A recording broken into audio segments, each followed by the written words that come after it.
Madame la Présidente, mes chers collègues, chers amis, d'abord je voudrais vous présenter tous mes vœux pour l'année qui arrive, avec une pensée particulière pour celles et ceux qui sont aujourd'hui à Tirana, en Albanie, leur ténacité, malgré tout ce qu'ils ont vécu, malgré les tortures, les blessures, la maladie, l'exil, le pilonnage incessant, eh bien ils étaient là, toujours prêts à combattre pour la résistance iranienne, pour les droits de l'homme, et ils demandent notre soutien, ils réclament notre soutien, et nous le leur devons.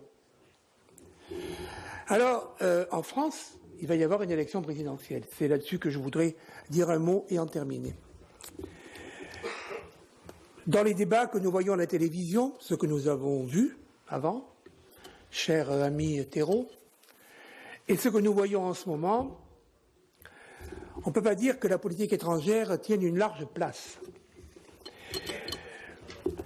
Quand on voit quand même, depuis que l'accord sur le nucléaire a été signé, l'espèce de ruée vers l'or de la part des hommes politiques étrangers peut-être, mais en tout cas français, qui sont allés je ne vais pas envoyer de mots trop forts, alors je souhaite quand même que nos candidats, et en tout cas notre prochain président, quel qu'il soit,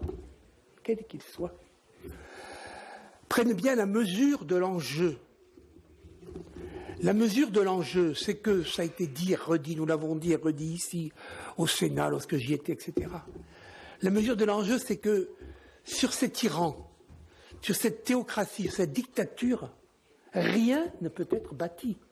Rien ne peut être bâti.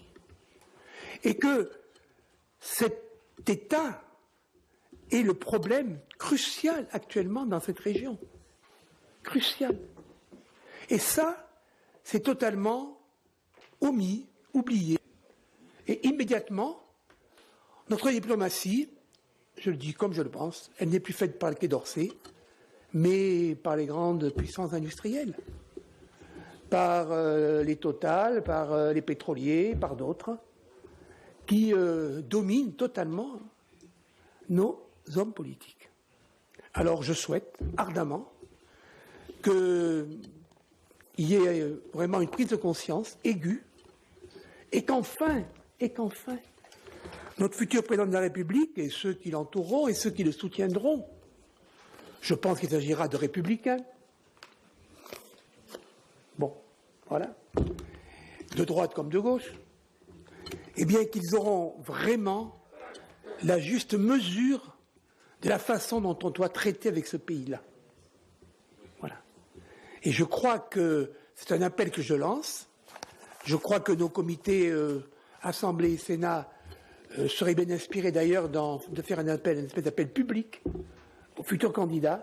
Et je crois que ça serait une bonne chose, ça serait l'honneur de la France, que vraiment, notre attitude, que j'ai critiquée toujours, à l'égard de l'Iran, change du tout au tout. Et je pense que ça sera dans l'intérêt du peuple iranien, bien entendu, dans l'intérêt de la stabilité dans la région, et aussi dans l'intérêt de notre pays. Merci.